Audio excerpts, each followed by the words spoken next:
Now let me give you one more scenario on setting goals. When I started making my first list, Mr. Shoaff said, Mr. Rohn, looks like we're going to be together for a while. He said, I've got a suggestion for you. He said, I think one of the first goals you ought to set, you're a 25-year-old American male, sure you've made some mistakes, but now you're on the road to better things. You got a family, worth it. Reasons makes the difference. And he said, you've got every reason to do this. He said, why don't you, among all the goals you're going to set, why don't you set a goal to become a millionaire?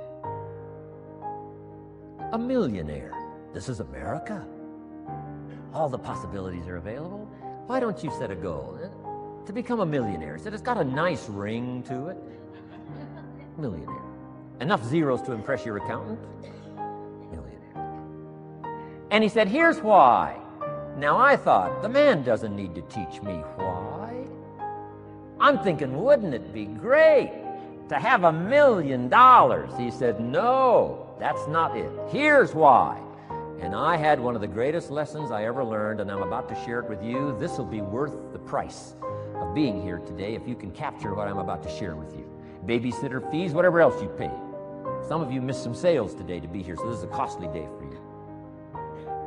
But what I'm about to share with you changed my whole life. Here's what Mr. Shoaff said. Set a goal to become a millionaire. And he said, here's why. For what it will make of you to achieve it.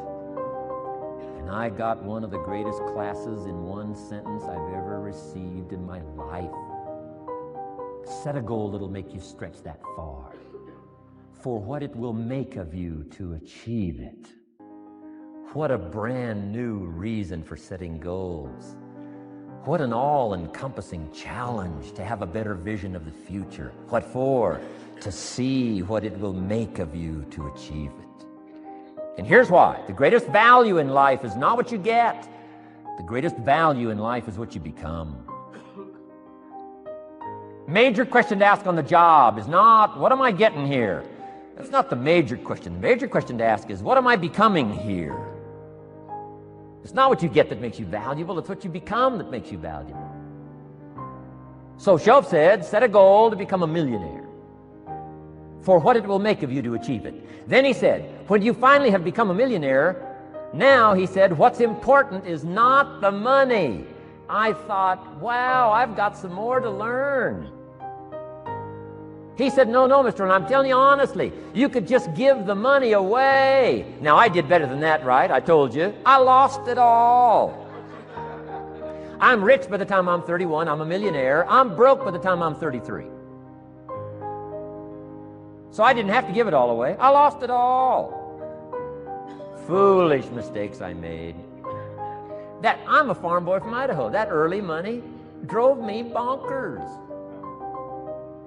I used to say, how many colors does it come in? I'll buy them all. I went crazy over that first money. I just went crazy. And then I made that one foolish mistake, right? Continuing guarantee. I mean, I'm so naive off the farm. I don't know what continuing means. And a few other mistakes. And by the time I'm 33, I'm broke. Now I've made and lost millions since then. But what an experience that was. And I'm telling you, the man was right. When I finally was broke at age 33, guess what I discovered? My money did not mean that much. It represented only a fraction of all my assets. Shoaff said, once you become a millionaire, Mr. Rohn, you can give all the money away. Because he says, what's important is not the money. What's important is the person you've become. Now, let me give you the key phrase on setting goals. Set the kind of goals that will make something of you to achieve them. Set the kind of goals that will make something of you to achieve them.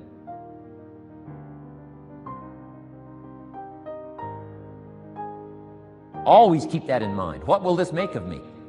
If I set this goal and go for it, not only will I achieve it, but what will it make of me in the process? What a whole new concept on setting goals. Now, there's two parts to this, and then we're wrapping up goals.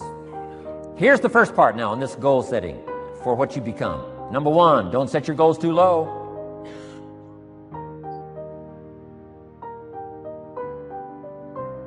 Interesting, we teach in leadership.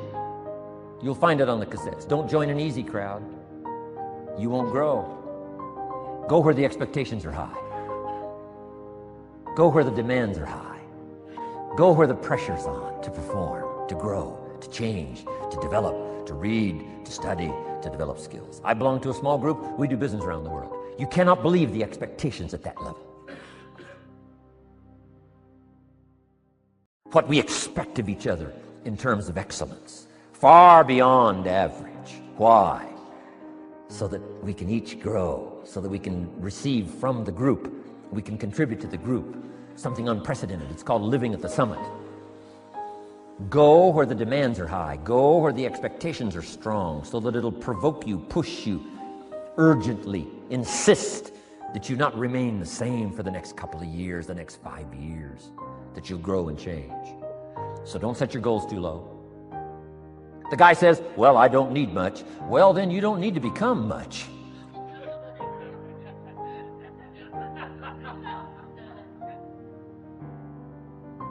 Now here's the last part on setting goals. Don't compromise. Don't sell out. There were some things I went for back in those early years that I paid too big a price for. If I'd have known how much it was going to cost me, I never would have paid, but I didn't know. So don't sell out. Ancient phrase says, count cost, count cost, count cost. An ancient story says, Judas got the money. You say, well, that's a success story. No. It's true, 30 pieces of silver in those days was a sizable fortune. You say, well, if a guy's got a fortune, right, that's a success story. No, you don't understand. His name was Judas. Doesn't that ring a bell? Judas. You say, oh, yes, Judas, the traitor. That's right, the traitor got the money. Doesn't that change the story? And the answer is, of course, it changes the story. Interestingly enough, after Judas gets the money from becoming a traitor, he's got the money in his hot little hand, and now he's unhappy. Somebody says, well, if you had a fortune, how could you be unhappy? Well, he wasn't unhappy with the money. He was unhappy with himself. Key phrase, the greatest source of unhappiness is self-unhappiness. The greatest source of unhappiness doesn't come from outside. The greatest source of unhappiness comes from inside. And here's where the erosion starts, doing a little less than you could. That's where the beginning little infection of unhappiness starts, doing a little less than you can, not feeling that good about yourself. So don't let that happen. Judas is unhappy. He says, what'll I do? He says, oh, I'll just take the money back. Walked in where he got the money and said, here, take this money, I'm unhappy. They said, heck with you, Judas. We got what we wanted, you got what you wanted, out. They threw him out with his money. Judas says, well, what'll I do now? He says, oh, clever. Should have thought of this first. I'll just throw the money away. And he proceeded to throw his fortune away. Why would he throw his fortune away? He was so unhappy with himself. And that's not even the end of the scenario. After he threw his fortune away, he couldn't change what he became, a traitor. And now, in total abject frustration, he goes out and hangs his worthless self. Which all traitors should do, save the state the money.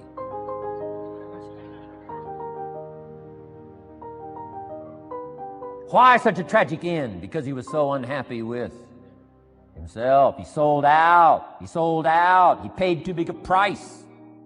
Ancient script sums it all up and said, what if you gained the whole world and it cost you your soul? Too big a price to pay if you got the whole world. Don't sell out. Don't compromise your values. Don't compromise your virtues. Don't compromise your philosophy.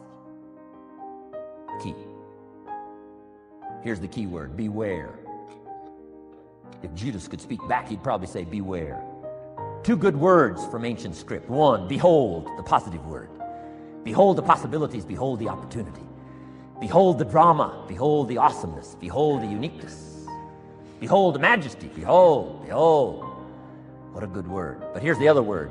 Beware, beware, beware. Don't sell out.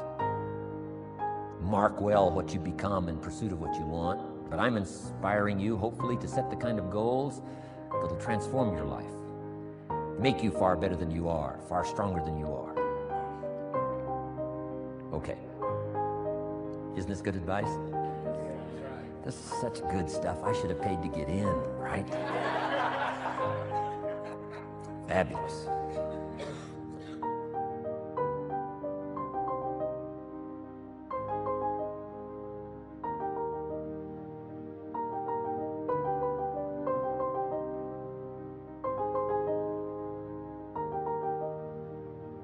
What should a child do with $1? Let me give you the best advice I've got. And this is called sort of middle of the road scenario, and I'll show you how these numbers may change, but here's what I teach. Kids, never spend more than 70 cents. Okay, now you got to pick some number. When I met Mr. Schoaf, I was at about 110%.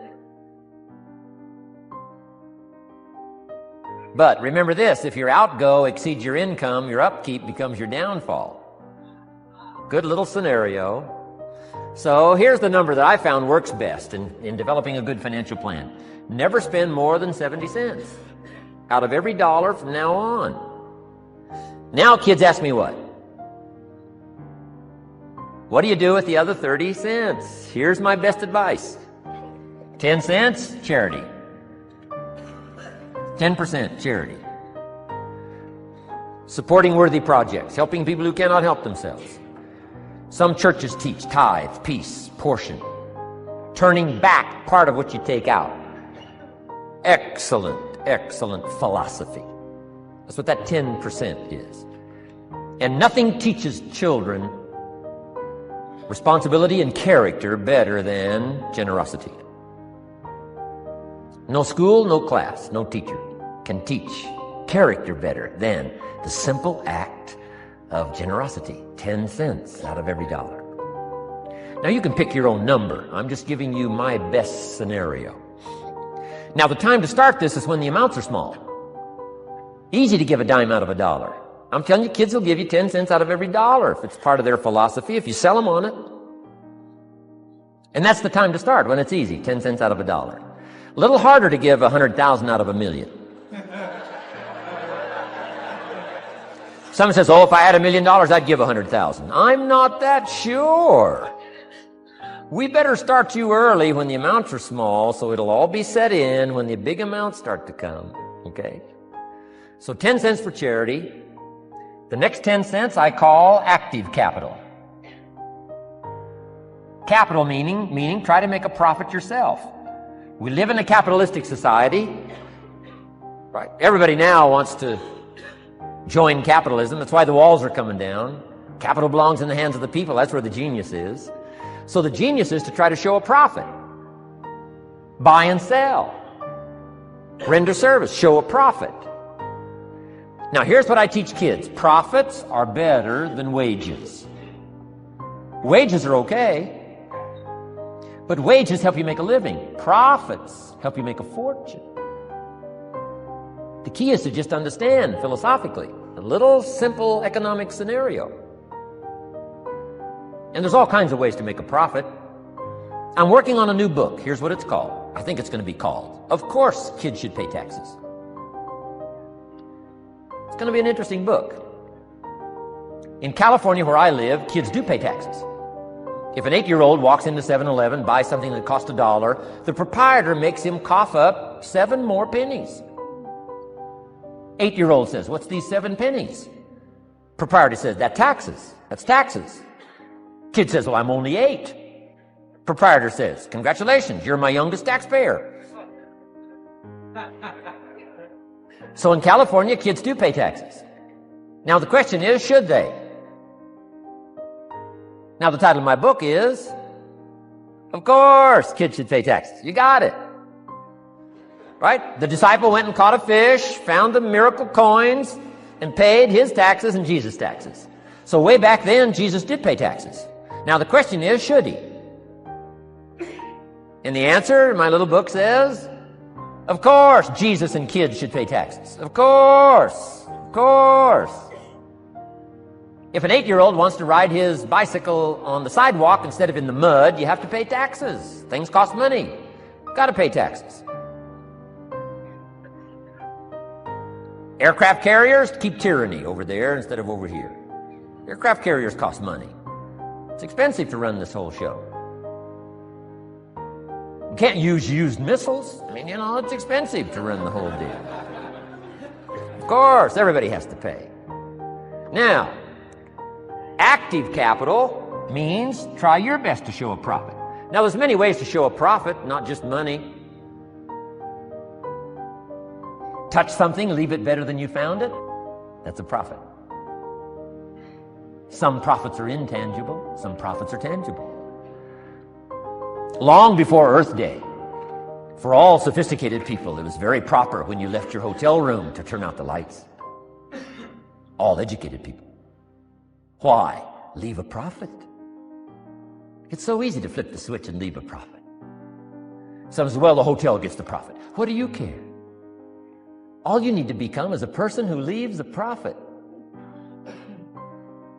Wow. I talked to a man who runs a whole string of apartments. He said, guess what? Most people, when they rent an apartment, leave it, what? Trashed, worse than they found it. What kind of a reputation would that be? Whatever you touch turns to trash. Whatever you touch gets dirty. Nothing you touch gets better. See, that's a poor philosophy. No wonder it leads to poverty, small lives. As one writer said, living lives of quiet desperation. This is where it all begins. Failure to leave a profit when you can. Turn out the lights. Doesn't matter what it is. Become profit-minded. Profits are better than wages because profit has the potential to make a fortune. Wages has the potential to make a living. So I teach kids, take part of your wages. If you earn the money, take part of it for charity and part of it to see if you can't make a profit. And there's all kinds of ways. My book's going to be full of all kinds of ways kids can make money. I teach kids how to have 2 bicycles, one to ride and one to rent. It doesn't take long to get into business. You don't have to be a genius. Halfway bright, you can start showing a profit. Now, here's the next 10 cents called passive capital. Meaning, let somebody else use the capital. You provide it. You're passive. They're active. And let them pay you interest. Profits and interest. Unique way to make a fortune.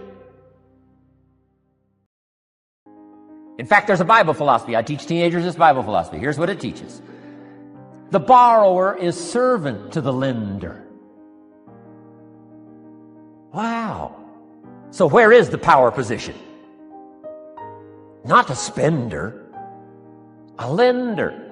And if I've taught teenagers well, if you ask them among some of the things you want to be, when you grow up, as years pile on, what would you like to be? I'm telling you, among some of the things that they would like to be, if they've sat in on my classes or gotten some of my material, they will say, I want to be one of them lenders. Powerful position. Let somebody else use your capital. Some projects require more capital than any one person has. So we've got capital pools, whether you put it in a financial institution or whatever, right? Earn an interest, earn a profit, right? Buy a car and sell it for more than you paid for it. Why? Because you leave it better than you found it. Touch something and leave a profit. Okay? It's not just wrapped up in money and economics. This helps to teach all other scenarios of life on profit and capital and expenditures, what to do with your time and what to do with your life, and as well as what to do with your money. Okay? Now, this little scenario I call the ideal. Now, here's what's important. To set up the ideal and work toward it. Because at first, you may not be able to do these numbers. Some people are in such desperate situation currently, they got to go 97, 1, 1, and 1. I mean, I had to start there. Start with pennies. And remember, it's not the amount that counts. Mr. Schoaf gave me the clear situation. Here it is. It's not the amount that counts, it's the plan that counts. When I met Mr. Schoaf, I'm 25 years old. I said to him, if I had more money, I'd have a better plan. He said, no, Mr. Rohn, if you had a better plan, you'd have more money. 6 years? 6 years? In America, 6 years? Come on, it's not the money. It's not the amount. It's the plan that counts. So set up an ideal plan like this. Now, you can rearrange this and modify it to suit yourself. I'm just giving you here as an example. So set up the ideal and then start making progress toward it.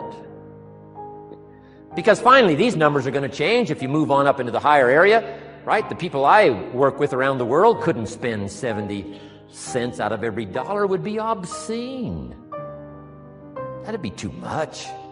So these numbers are bound to change. I don't know what mine are. Probably 20% up here. A lot larger numbers down here. Okay? So these numbers can change. I'm just offering you a good sample philosophy. Remember, philosophy is the set of the sail.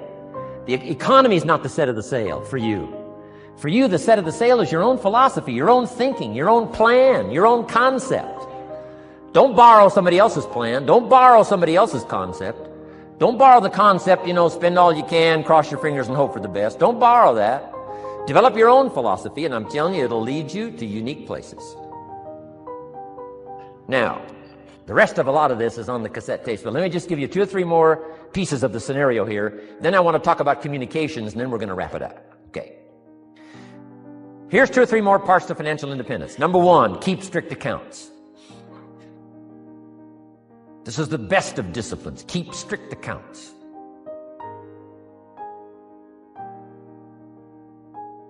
Did you ever hear this expression?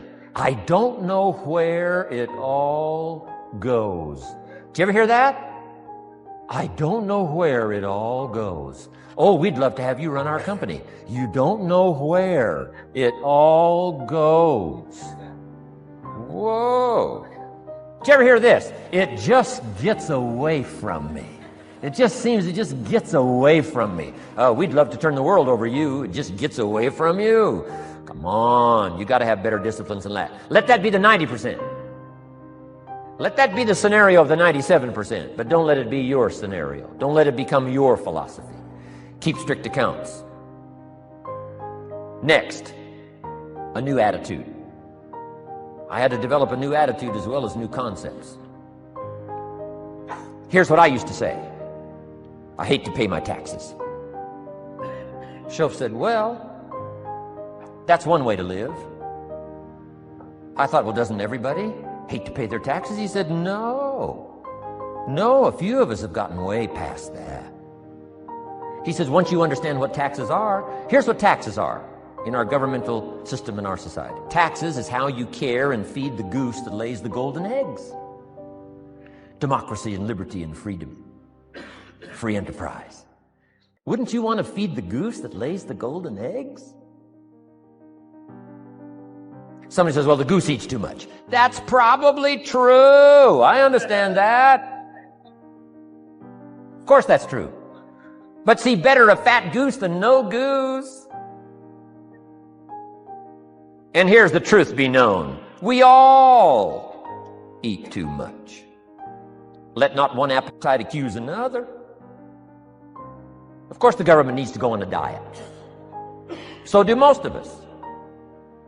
But hey, you still have to care and feed the goose that lays the golden eggs once you understand that that's what it's for. See, it is so important, the right attitude. Here's what I used to say. I hate to pay my bills. You open up the mails, nothing but these window envelopes, bills. I hate to pay my bills. Shoaff said, well, that's one way to live. I said, well, doesn't everybody hate to pay their bills? He said, no, some of us are way beyond that. I said, is it possible to love to pay your bills? He said, yes. Reduce your liabilities? Increase your assets? Wouldn't you love to do that? So start a whole new attitude here. Next time you pay $100 on an account, put a little note in there and say, with great delight, I send you this $100. I mean, they don't get many letters like that. Reduce my liabilities, increase my assets. My picture's changing. My picture's improving. I love to pay my bills. Keep the money in circulation. Pay my taxes, feed the goose that lays the golden eggs. It's a matter of attitude. And here's the last on attitude. Everybody must pay. Of course, life is called opportunity, but life is called price. But we must all pay. We must all share. One of the classic stories of all time from ancient Bible script says, Jesus one day and his disciples were standing by the church treasury, synagogue treasury, watching people as they came by and put their offering in the treasury. That wouldn't be a bad idea. Jesus and his disciples standing by the treasure while everybody walks by. Jesus says, how much was that? How much was that? Interesting. And the story said some people came by, put in big amounts. Some people came by, put in modest amounts, average amounts. And the story says, then a little lady comes by and puts in 2 pennies in the treasury. Jesus says to his disciples, look at that. Look at that. His disciples said, 2 pennies, 2 pennies. What's 2 pennies? Jesus said, no, you don't understand. She gave more than everybody else. They said, 2 pennies is more than everybody else? He said, yes. Because I'm certain that her 2 pennies represented most of what she had. And if you give most of what you have, then you've given the most. Wow. What a lesson to learn. It's not the amount. It's what it represents of your life that counts. Now let me give you the wisdom of the scenario that did not occur. And this is the greatest of wisdom. And in my own particular, peculiar brilliance, I have the ability to record for you what was not recorded in the scenario of the story.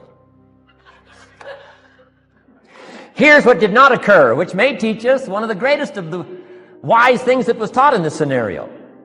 Here's what did not occur in the scenario. Jesus did not reach into the treasury and get this little lady's 2 pennies and run after her and say, here, little lady, my disciples and I have decided that you're so pitiful and you're so poor that we've decided to give you back your 2 pennies. I'm telling you, that did not occur.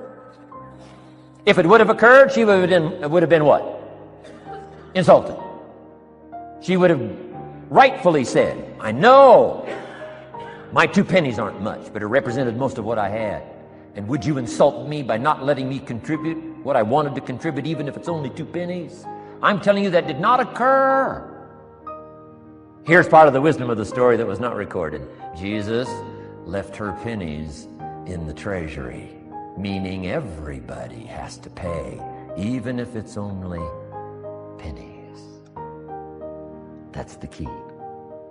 And whether you start with pennies or whether you start with dollars or whether you start with nothing, remember, part of the scenario is to spend, of course. Part of the scenario is to invest, and part of the scenario is to show a profit, and part of the scenario is to help take care of people who can't take care of themselves. If you'll set up your own philosophy, I'm not asking you to buy my philosophy. I'm not asking you to adopt my numbers. I'm only wanting to provoke you to think, for you to come up with a splendid economic philosophy that's got you up early and got you up late, has got you thinking and pondering ways to use your resources and turn it into the dreams you want for the future. And that's my little story on financial independence. Okay. Here's the next to the last subject, communication. How to affect other people with words. I've got a little 4-point program here for you to consider. The whole expanded version now, 3 days, right? 3 days of all this is in that package that you're taking home. So this is called an abbreviated version of all the rest, this 1 day, video day. 4 steps to good communication. Here's number 1. First of all, words can work miracles. That's why communication is so important. Words can work miracles. Words are powerful. Words are almost godlike. In fact, ancient script says the Word was God. God was the Word. Wow, words and God. I said to my Israeli audience last year, in the beginning, the story of creation is unique. It says, in the beginning, Jehovah God spoke and said what? Got some students here, I'm sure. In the beginning, Jehovah God spoke and said what? Let there be light. And what? There was light. Wow. Wow. It looks like words create light. Is that possible? I'm telling you it's possible. Humans can get pretty close. What if somebody can't possibly see how they could do well, how they could become successful, how they could transform their lives and their health, their future, and their finances, spiritually and every other way?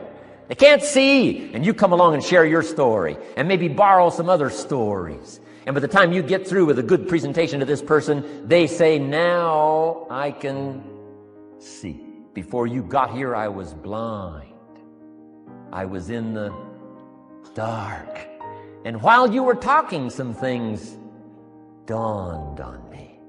Is it possible to create light with human intelligence, with words? And the answer is, of course, of course. Here's part of the spectacular opportunity as a human being. One person talking to another. It's got so much power, so much potential. A mother talking to a daughter, a father talking to a son, salesperson talking to a client. Nothing more magical and powerful, awe-inspiring than words have the ability to dramatically affect people's lives and futures. So become a good communicator. Let me give you some good keys to good communication. Here's number one: have something good to say. Communication starts with preparation. Getting ready to speak this year, getting ready to speak next year. Attend the classes, read the books. Have something good to say. Here's 4 good words to help you to have something good to say. One is interest. Develop a new interest in people and life and what's going on, economics and politics, religion, social structure, possibilities, opportunities. Develop a new interest. Here's the next word: fascination. Goes that step beyond interest. That's why kids learn so much that first 6 years. Fascination. Adults are walking on ants. Kids are saying, don't walk on these ants. I'm studying these ants. I'm looking at these ants. Kids are so fascinated. How come an ant can carry something bigger than he is? Wow. That's how come they learn so much. They're fascinated. And here's another little clue I've learned. Turn frustration into fascination if you can. You'll learn more. I've worked on this. I'm pretty good at it. Out in Los Angeles, I'm on the freeway. My airplane leaves in 45 minutes. The traffic is moving not 1 inch. I am now fascinated. I'm telling you. Now, it doesn't work every time. That's true, but every time it does work, I'm telling you, you'll come away with more. Learn to be fascinated instead of frustrated if you possibly can. Turn that little scenario on for yourself. Next is sensitivity. You got to understand, we use the phrase, where people are coming from, where they've been, what's going on. Sensitivity training is so important. People not like you, people that have got challenges and problems and difficulties. You got to do your best to be sensitive to other people, where they find themselves, the pit they might be in currently, what's going on. Be sensitive to that. Here's 2 of the greatest things said about Jesus. 1, it said he was touched. He was touched by where he found some people. He was touched by the misery he found some people in. He was touched. He was touched. And here's the other word. He was moved, it said. He was moved, touched and moved. If you really want to communicate well, you got to be touched and moved. Not just by your own drama of life, but by the drama you know is going on in other people's lives. Sensitivity. How does an adult 40 talk to a child who's 12? You got to be sensitive. Not just to your current situation. One of the best ways to identify with a child who's 12 and you're 40 is remember when you were 12. Go back, remember the scenario and let it hit you again, let it touch you again. I don't have any problems with 12-year-olds. I remember almost every day of being 12. 12's a unique year. 1, you're not 13. I mean, you know. If I heard it once, I heard it 100 times. Of course you can't go, you're not a teenager. Wow, I can't wait for this year to be finished. Remember, that's part of sensitivity. Remember. Apostle. One who became an apostle, leader of the Christians, was once Saul from Tarsus, hater and killer of the Christians. After he was converted, became a leader, became Paul apostle, revered. Why was he so effective in his language, in his ability to touch people with his words and with his presence? If you read part of the scenario of his history, he gave an account of his own life and said, here's why I think I'm so effective. I remember the pit I came from. Sure, they call me apostle, but I used to kill these Christians, and I never forget that. If I want to get in touch with other people's difficulty, I got to remember my own difficulty. Let it hurt again. That's what makes a good performance. A good actor, a good actress, the emotion close to the surface from the remembrance of things past. And then well-chosen words delivered with emotion, powerful. The last word is knowledge. You just got to go through exercises like this. Take the notes, work hard, roll up your sleeves, go to work. Gather the knowledge in journals, gather the knowledge in notebooks, gather the knowledge in a library and cassettes and videos and every other means. Gather knowledge. Don't be lazy in learning. A major part of communication is preparation. Now here's the next part of good communication. Say it well. One is having something good to say. Number two is saying it well. Let me give you a quick list on saying it well. Number one, sincerity. Best place to start, you want to communicate well, is let your sincerity show. Next is repetition, the mother of skill. I've been at this 33 years. Someone says, well, you give a pretty good seminar. I should. 33 years? 33 years. Repetition. Next, brevity. Sometimes you don't need many words if you're totally sincere, I'm telling you. Jesus' presentation in gathering up his team called disciples was fairly short. He just walked around the countryside, took a look at somebody and said, you follow me. That's brief. I mean, that's short. Now, why could he get by with such few words? And this takes care of a lot that I've tried to share with you today called personal development. Here's why I think Jesus could get by with such few words. For all that he was, that he didn't have to say.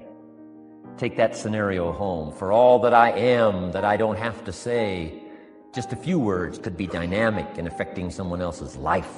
A child, a business colleague, a sales client. Next, vocabulary. Got to work on your vocabulary. Some of my friends took a survey among prisoners working on some rehabilitation program. They weren't particularly looking for this, but here's what they found. There's definitely a relationship between vocabulary and behavior. And here's what they found out. The more limited the vocabulary, the more tendency to poor behavior. And when you think about it for a while, it makes sense. Words are a way of seeing. And if you don't have a good vocabulary, you can't see very well. Can you imagine the mistakes in judgment when you can't see very well? Next, words are a way of expressing what's going on in your head, what's going on in your heart. What if you can't see well and you can't express well? You can imagine the tragic scenario of 5 years of that, 10 years of that, 20 years of that showing no improvement. Behavior now becomes a major problem. And that person's world gets smaller and smaller and smaller. Why? They can't see and they can't express. And finally, they don't need much bigger place than a 10 by 12 cell. Their world is so small anyway, don't need much bigger place. I'm asking you to stretch your vocabulary. I used to put words up on the 3 by 5 card. I drove a lot back in those days, but at the end of the day, I'd mastered 2 or 3 words. My oldest daughter, Linda, with my grandkids, starts the day with what's called the word for the day. She writes it on a chalkboard, the word for the day. And the kids memorize that word and the meaning of the word. And every once in a while during the day, she'll say, what's the word for the day? The last day I was there, the word was superficial. Natalie's 4, Nathaniel's 5. And several times during that day, Linda, my daughter, would say, what's the word for the day? Natalie would say, superficial. And she would say, Nathaniel, what does that mean? On the surface. Several times during the day. What's the word for the day? Superficial. What does it mean? On the surface. If you were to ask my grandkids, the last time Grandpa was here, what was the word for the day? I'll bet you they'd probably know. Superficial. On the surface. Word for the day. Why not learn a word a day? Why not add to your vocabulary so you can see more, see better, and express better? Put out in words what's in your heart, what's in your soul, what's in your mind. It's important. So say it well. Here's number 3. Number 1 was have something good to say. Number 2, say it well. Here's number 3, read your audience. These are just simple concepts now. You got to add some of the details, but that's what I'm mainly good for, is concepts. Read your audience. If you're talking to a child, you got to study the face of the child. You got to study a little body language. You got to study what's going on. So you'll know whether to shift gears, come on a little stronger, ease off a little, might be too strong, search for another illustration, soft, strong. A lot of that is dictated by reading your audience. When I first started lecturing, I had some challenges here. I was so absorbed in my notes, lecturing like this. I'm telling you, in those early days, the audience could have left and I'd kept right on going.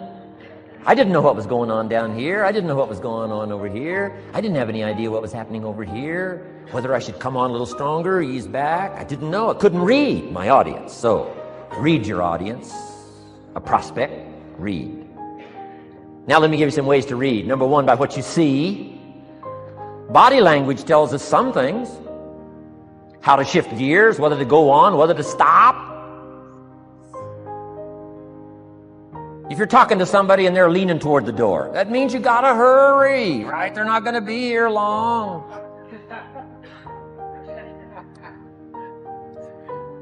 Body language. Guy's got his arms folded, chin tucked down. You got your work cut out for you. You're gonna have to reach deep in your bag.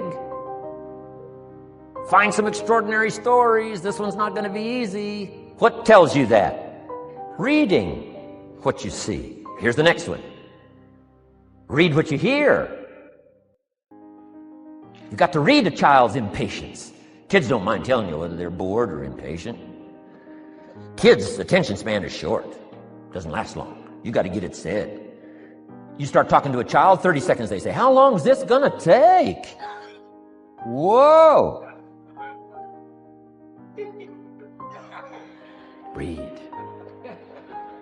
Listen. Listen for the response. Now you'll know whether to shift gears, change your language, find a new illustration, soften, stronger. Read your audience. Read what you see, read what you hear. And here's one of the most important. Read what you feel.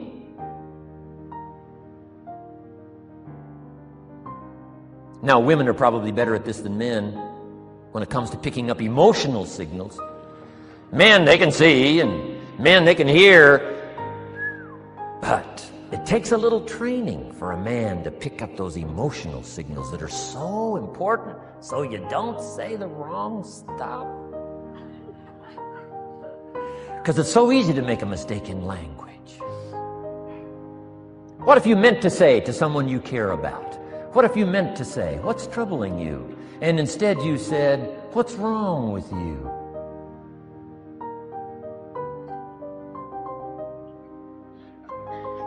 Communication. So read the emotional signals. If we could learn from the women on this emotion. Women have this uncanny antenna picking up this stuff. Woman says, doesn't feel right. I mean, what does that mean? It doesn't feel right. It doesn't feel right. Whoa. Women have got it though. Seems to be built in. Especially danger. Women pick it up quicker than men. It's built in, I think. Way back, right? Man was the provider. Mama was the protector at home. So she picked up this scenario of danger, I think, these signals. But they are good. In the middle of the night, Mama wakes up. The baby cries. Mama wakes up. Papa sleeps. The faintest cry. Mama's awake. Or she nudges her husband and says, go look, something isn't right. He says, what do you mean it isn't right? She says, no, go look. He said, hey, everything's okay. She says, go look. He says, okay. And he gets out of bed, goes downstairs. The front door is open. How did she know that? We don't know. I mean, she just knows. She just knows. But I'm telling you, it's so valuable in communication to be able to pick up the emotional signals as well as what you see and as well as what you hear. It's so important. But women are good. Ancient scenario says this: there are shepherds and there are sheep. and there are wolves. What a good life scenario. But it doesn't stop there. This ancient scenario says also, some wolves are so clever, they've learned to dress up like sheep. Now you got to have a woman.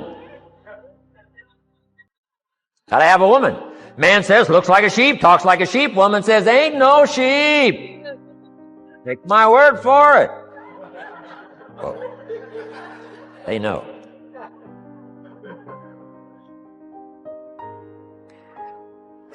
Read. Pick up the signals. Don't ignore the signals. Develop this personal development scenario, communication, financial independence, and all the rest. Now here's the last part. Intensity. Words mixed with emotion. Words mixed with hate. Words mixed with love. Words mixed with faith. Words mixed with courage. That's what's powerful. Words have a certain effect, but words loaded with emotion have an incredible effect. If I had a little straight pin, a guy buys a shirt, it's got all these little pins in it. So I take out all these pins. If I took one of those little straight pins and I threw it at you, and let's say it reached you and hit you in the face or hit you in the hand, you'd feel it. This little straight pin, you'd feel it. That means I got you with my words. But what if I took that little straight pin and wired it to the end of an iron bar, about that long? See, I could drive that pin through your heart. The pin is the words, the iron bar is the emotions. The emotions. Here's the best I could share with you. Put more of you into what you say. Don't be casual in language. Don't be casual in words. Casualness leads to casualties on the freeway and in communication. Don't be lazy in learning good communication. And put more of you. Now here's the last thought. The emotions must be measured. It can't be too much for the occasion if it's not called for.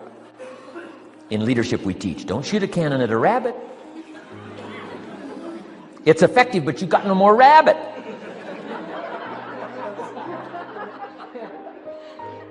So here's some of the most powerful scenario in communication. Here it is. Well-chosen words mixed with measured emotion. The basis of affecting people with good communication. Well-chosen words mixed with measured emotion. And one last point on communication. The more you care, the stronger you can be. The more you care as a mother, the stronger you can be with your children. The more you care as a father, the stronger you can be. The more you care as a leader, the stronger you can be. In helping to solve problems, getting on somebody's case, the more you care. But you gotta care. I don't mind a minister consigning my soul to hellfire for my sinful ways. I don't mind that. If he believes it, I don't mind him consigning my soul to hellfire for my sinful ways, as long as he does it with tears and not with joy. If you're going to preach a message on hellfire and consign people to hell's fire, you got to cry and sob your way through a sermon on hellfire. We would all dismiss as a performance a dry-eyed sermon on hellfire. You can't legitimately preach hellfire unless your heart breaks. Otherwise, it's a performance. Otherwise, we could all dismiss it. Why? The heart's not there. There are some conversations that don't make sense unless they're accompanied by tears. It doesn't mean anything unless it's accompanied by a broken heart. Learn measured emotions. Remember, draw from well-chosen words, expanded vocabulary. Be interested and fascinated. Pull all this together. I'm telling you, your ability to touch other people will grow day by day, week by week, month by month, year by year. Here's my last subject. It comes in two parts. First is the negative part. And I got just a couple of tips for you on negative. There wouldn't be positive without negative. It's part of the life scenario. Ancient script says it best. There's a time to laugh. And once you've learned to laugh, just keep on laughing. No. No. Just get another positive book. No. No. There's a time to laugh, what? And a time to cry. And you've got to become so sophisticated and so well educated that you don't laugh when it's time to cry. And you've also got to learn to cry well. How are you going to identify with some people if you don't cry with them? It's very important. The negative side is very important. Negative thinking. I teach kids, and you'll find it on those cassettes, the ant philosophy. Let me just give you the quick scenario on the ant philosophy. Number one, ants never quit. What a good philosophy. If they're going somewhere, you stop them, guess what? They'll look for another way. How long will they look? Till they find it, or till they die. What a great philosophy. But here's number two. I can't give them all to you, but here's number two. Ants think winter all summer. You've at least got to be that bright. You can't think summer all summer. You got to do some winter thinking in the summer. You say, well, the sky is blue. The clouds are fleecy. You can't be faked out by that. Ancient story says, don't build your house on the sand in the summer. Why would we be cautioned not to build our house on the sand in the summer? Because it's easy to get faked out. So what should you do during the summer? Think winter. Think storm. That'll drive you to find a rock in the summer when the sky is blue. Key, negative is normal. You got to handle it. You can't dismiss it. It's part of the life scenario, like your white corpuscles we talked about earlier. So don't ignore it. Let it be part of the scenario. Here's the key. Learn to master it. Negative is not to be ignored. It's to be mastered. It makes us better than we are to wrestle with it. It makes us better than we are to be alerted to tyranny that moves into Kuwait, or ignorance that moves into your life, or procrastination that moves in and robs you of your fortune, or poor health that's going to be the legacy of those who neglect their health disciplines. You got to do battle with the enemies on the outside and on the inside. So learn how to handle the negative. And now here's the last, called the positive. Let me give you the day that turns your life around as quickly as I can. I got 4 parts to the day that turns your life around, and then we're finished for the day. Number 1, disgust. Disgust. Disgust is a negative emotion, but it can have a very positive, powerful effect. Disgust says, I've had it. What an important day that could be. I've had it.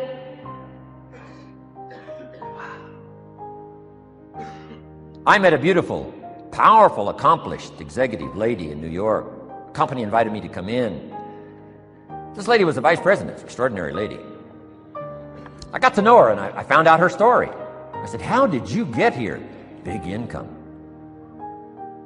And she never went to college, never went to university. I said, how did you get here? Executive, powerful, income. She said, well, let me tell you part of the scenario. She said, when I was a young mother a few years ago, she said, one day I asked my husband for $10.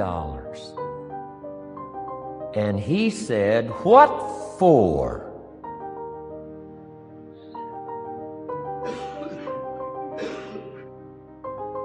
She said, before that day was over, I decided I would never, ever ask again. She said, I started studying opportunity, found it, took the classes, put myself through the schools, did the scenario. Now I'm vice president. I make a lot of money. And she said, I kept my promise. I've never, ever had to ask again. It's called a life-changing day. The day you say, enough is enough. Now, if you can add an act to your disgust, it helps. The man takes a shotgun to his car, blows out every window, destroys every tire, puts 100 rounds in it, and says, I've driven this embarrassing thing for the last time. And then he saves it. He saves it. And later when somebody says, how did you become rich and powerful? He says, let me show you this car. One day I'd had it up to here, I blew it to smithereens. Enough is enough. Powerful. Here's the last three. Next is decision. Decision making is a life-changing day. If you went home today and in the next few days cleaned up a list of decisions, it could furnish enough inspiration for the next 5 years, 10 years. What an inspiring day, the day you can bring yourself to decide. And here's the third one, desire, wanting too bad enough. Who knows the mystery of that? We don't know. But here's something I do know. Sometimes desire waits for a trigger, waits for something to happen. Who knows what the happening may be? A song, the lyrics, a movie, the dialogue, a seminar, a sermon, a book, an experience, confrontation with an enemy, a conversation with a friend who finally levels with you. Whatever the experience it is, it's so valuable. And here's my best advice. Welcome all experiences. You never know which one is going to turn everything on. Don't put up the walls. The same wall that keeps out disappointment keeps out happiness. Take down the walls. Go for the experience. Let it teach you. And here's the last one. Resolve. Resolve says I will. Two of the most powerful words in the language. Benjamin Disraeli said, nothing can resist a human will that will stake its existence on its purpose. Shortly put, I'll do it or die. Best definition of resolve I got from a little junior high girl, Foster City, California. I'm going through some words one day. I got to this one and I asked the kids, who can tell me what resolve means? Some didn't know, some tried. Interesting. The last one was the best. Little girl about 3 rows back, she said, I think I know, Mr. Rohn. I said, what? She said, I think resolve means promising yourself you will never give up. I said, that's the best I've ever heard. She's probably giving seminars somewhere today, right? I mean, that's the best I've heard. I asked the kids, how long should a baby try to learn how to walk? How long would you give your average baby? Before you say, hey, enough's enough. No. Any mother in the world would say, you're crazy. My baby is going to keep trying what? Until. What a magic word. I want you to write it down. Until. Promise yourself you'll read the books until your skills change. You'll go to seminars until you get a handle on it. You'll listen to it until it makes sense. You'll go for it until you understand it. You'll practice it until you develop the skill. Never give up until, however long that is. Step by step, piece by piece, book by book, word by word, apple by apple. Walk around the block, walk around the block. Go for it. Don't miss the chance to grow. And resolve that you'll pay the price until you learn, change, grow, become. Then you'll discover some of life's best treasures when you pay that price. Now here's my last word to you. As leaders in the community, I'm sure you are. Parents, the greatest challenge of leadership is parenting. Whether you're in sales or management, wherever I've found you today, I want to give you from my heart to you what I wished you would do from this seminar today. And if I've inspired you to do this part here, among all the other things I've talked about, I would have considered it worthwhile to leave my family, fly away from my home, drop down into Fort Worth, Dallas, and spend one of my very precious days with you. If I can accomplish this, it'll all be worthwhile. It comes in two parts, and here it is. One, learn to help people with their lives, not just their jobs. Learn to help people with their lives, not just their skills on the job. Touch people with a book, touch people with a poem, touch people with some words. Don't fail to say something that could be meaningful. Help people with their lives, help them set their goals. Help them with their dreams, help them with the future, help them with errors, help them with mistakes. Help people. Help your kids not just get along, not just hang in there, Not just try to hold the family together. Try to build lives with communication. Build lives with setting goals. Help your kids with their lives, not just their homework, their lives.